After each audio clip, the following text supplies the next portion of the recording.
Well guys, we're finally here. We have a C8 Corvette to test this week, and I wanted to give you some first impressions on what this thing has been like to drive. The word here is refined. If I had to sum this whole car up in one word, it would be refined. This is the next evolution of the Corvette. It's one of the best modern sports car interpretations I've driven, and there's a lot more to come. But let's talk about this one. This is a 2LT package. Comes in around $72,000. We have these fantastic GT2 sport bucket seats, carbon fiber inlays in there. Yeah, they're special. The leather in this interior feels fantastic. It even smells good in here. There is just a next level of quality to this interior's build, fit, finish. It's really good. So this huge slab here, this is all climate control. You've got your heated, cooled seats, your fan speed, passenger, driver. It actually works quite well when you're sitting in the passenger seat. It looks like it might be a little bit claustrophobic and in the way, but it's not as bad as I thought it would be. It's okay. You have a little bit of storage, place to put your phone back here. It's very hard to see, but there's even a little Stingray logo in the speaker grill. And of course, there's the engine back there. 495 horsepower from this one because we have the performance exhaust. Ooh, yes. I've been really excited to drive this car. Of course, everyone has heard the hype and has been excited about this thing. In this video, I wanted to go over how I feel about it, give you kind of an intro to this car. We'll be doing a few videos this week on this channel and on Winding Road. But, oh man, I do think this thing does look the business. We have 19-inch wheels up front, 20-inch wheels in the back. This is the upgraded wheel size. Standard coilover suspension. No magnetorheological shocks here. I think this is a really good spec, to be honest. The interior is just gorgeous. There's a really nice blend of, look how you open that door under this blade. Really nice blend of red and black, and you get the stitching. Oh, yes.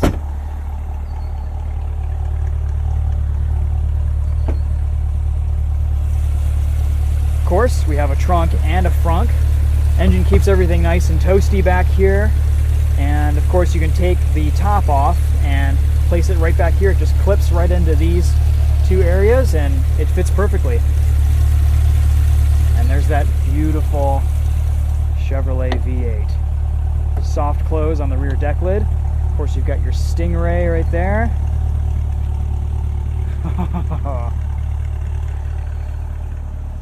Let's show you guys the frunk too while we're at it. Just a 2 press to get that to open. It is strange walking to the front end of a Corvette and hearing almost silence. Good amount of space, it's very deep. You even have a little charge port in here, which is kind of cool. Alright, let's take this thing for a drive. We've got a beautiful evening. The moon is high, the Corvette is low. You can see the heat coming off these vents.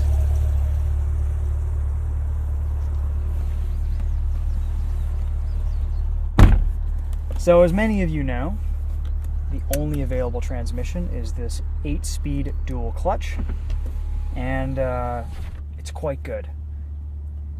We have reverse cameras, nice and high resolution.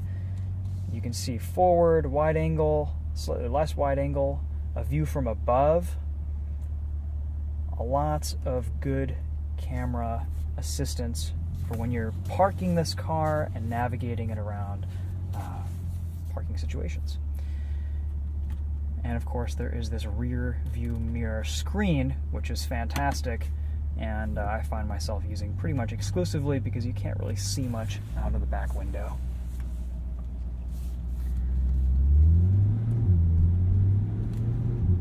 So we're going to start off in sport mode. That's kind of my favorite driving mode. We get the active exhaust in this car, and it sounds pretty good.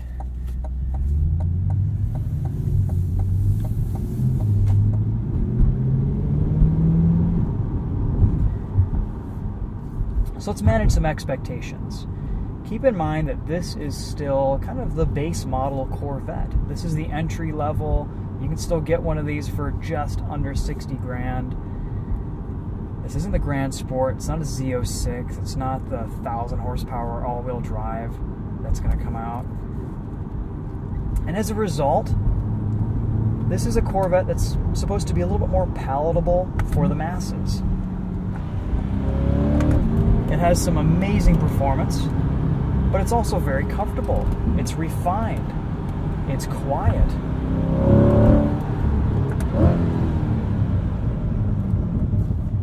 You could daily drive this thing. And if you get the front end nose lift, you wouldn't have to worry about scraping the front end on driveways.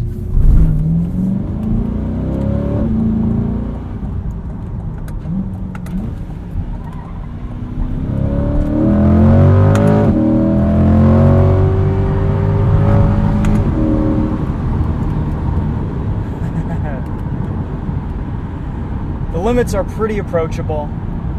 They're very high. You're not going to be getting close to them on the street very often. The exhaust does open up, but it never really screams. It's just a nice sonorous tone behind you. You get on the highway, cruise in 7th or 8th gear, and this thing quiets down and is just super comfortable. The ride quality, even on the standard suspension, is fantastic. This is more comfortable than some sedans that I've driven. It's pretty amazing. The dual clutch is really good.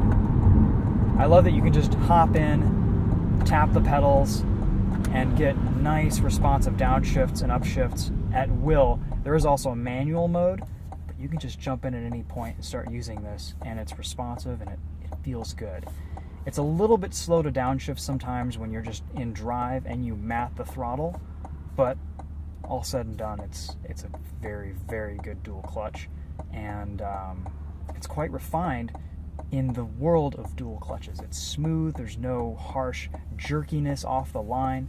The bite point for the clutches is very easy and feels very nice, but it's also responsive and kind of visceral and exciting too. This steering wheel, this rectangular, square steering wheel, whatever you want to call it, is really quite good. I love it. I'm a big fan of this wheel. It just feels good in hand. It looks kind of weird, but it feels good. And the visibility that you get with the gauge cluster and the way it feels in your hand is really nice. It's very comfortable to hold. It's just the right thickness. And I like this little red center line here too.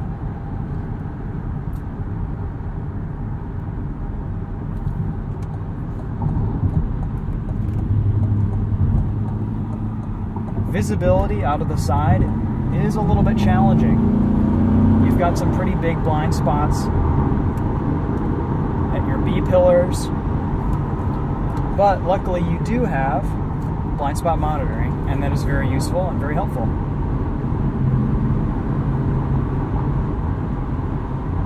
On the highway, this thing is very smooth, very comfortable. No radar guided cruise control in this car, but it's a simple system, and that translates to a lot of the ergonomics in this Corvette. I am so glad to say that Chevy has done a really nice job making this a simple vehicle to use with all the modern technology that you would really want or need. You have a Z mode that you can just press and set to your liking. I have it set to the most aggressive everything. You can also switch it into track with this drive mode dial here. There's a manual button, traction control off. Everything is easy to change, switch, and honestly, just the standard drive mode in this Corvette is fantastic.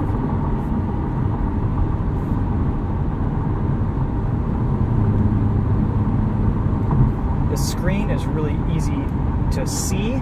when you're driving, and it's very accessible for the driver. It's almost impossible for the passenger to reach it, however. So that's something, if you're going to be, using your radio, you're going to be playing DJ unless if the passenger has your phone or something in their hands.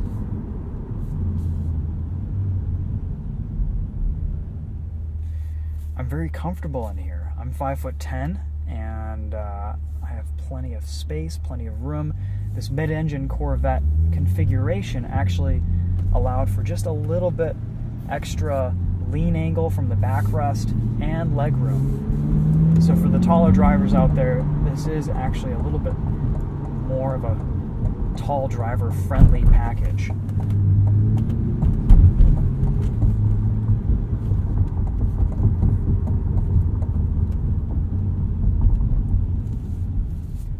I do feel low and hunkered down. I do feel like I'm in a sports car, in an exotic.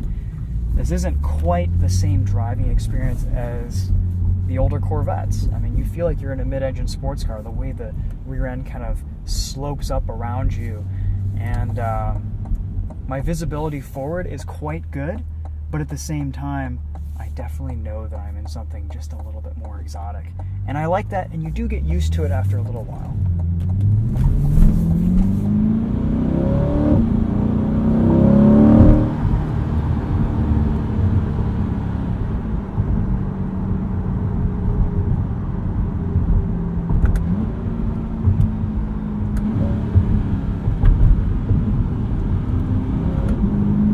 Paddle shifters feel great.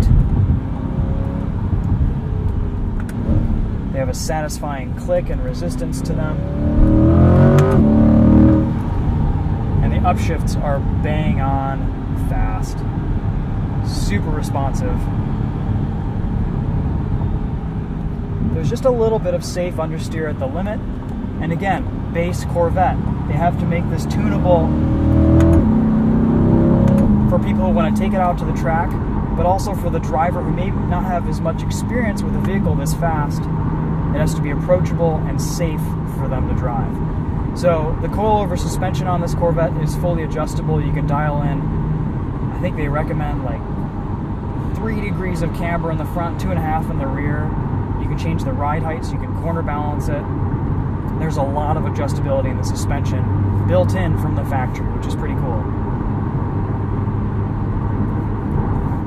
We also have a brake-by-wire system, and there are some advantages to that on the track too, because it kind of eliminates brake fade in that you can put more pressure into the system than a standard pedal would. And it has good feel. It's nice. I like it a lot.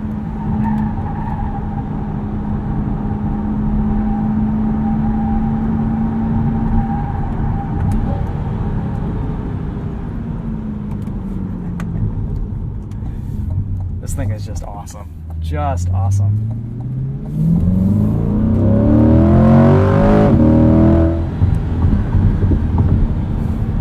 I just want to keep driving it. So any complaints? Not many. This is pretty good. I mean, for what it is, you factor in that this isn't your performance Corvette. This isn't even the Z51 pack. It's really, really, really good for what it is. I think for those drivers looking for that extra bit of excitement and performance, you're going to get it eventually in the Grand Sport, in the Z06, and possibly the all-wheel drive, hybrid, crazy 1,000 horsepower Corvette. Yeah, it's a pretty good start to this new C8.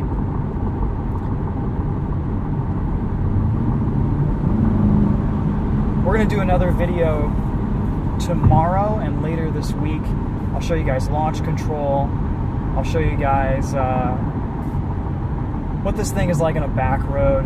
We'll go over kind of my feelings and thoughts about it after spending a few more days with it. But initial impressions on this are very, very strong. I really, really do like the way this thing drives. While we're here, let's do an audio test. We've got a nice Bose audio system. Let's Let's see where we stand with sound quality.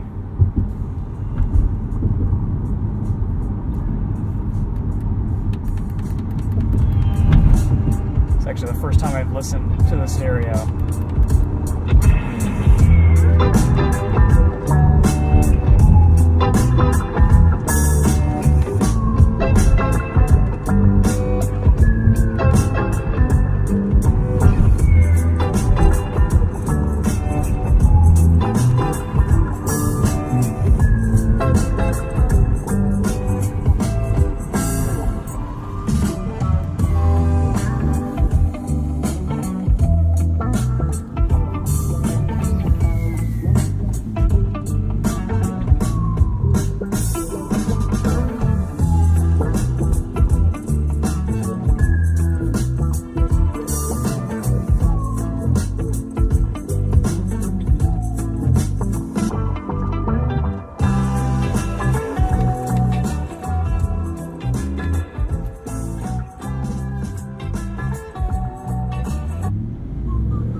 Gives you a pretty good idea of what the sound system's like. A couple other notes: the head-up display has a nice level of adjustability. You can change the brightness very easily. Everything's a press of a button. It has a few different screens and menus that you can cycle through. I kind of like this one with the rev counter in it.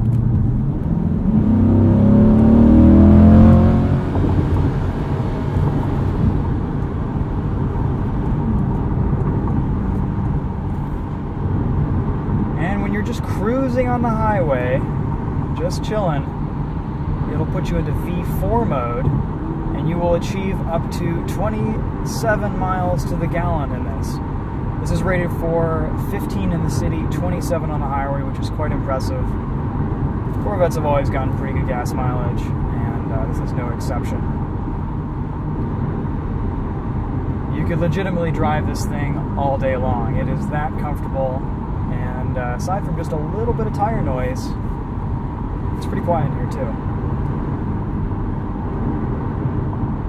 And the other thing that is definitely worth mentioning, this may be the car that I've gotten the most attention in ever.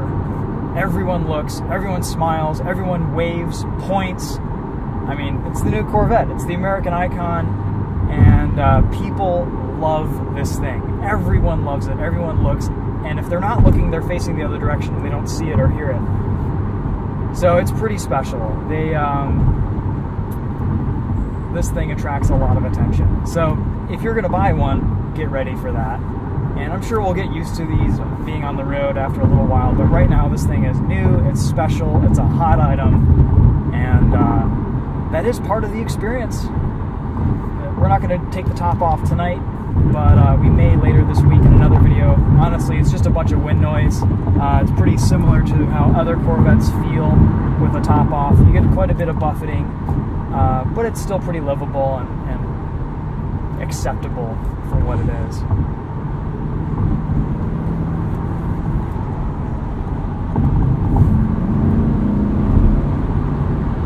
Alright guys, well that's going to wrap it up for this video. Thanks for watching. Let me know if there's anything else you want to see this week. I'm going to upload this tonight and make it live in the morning. And this way, we can have some interaction this week on the Corvette. If there's anything specific you want to see, just let me know and I'll see if I can work it into a video. Thanks again. We'll see you guys later.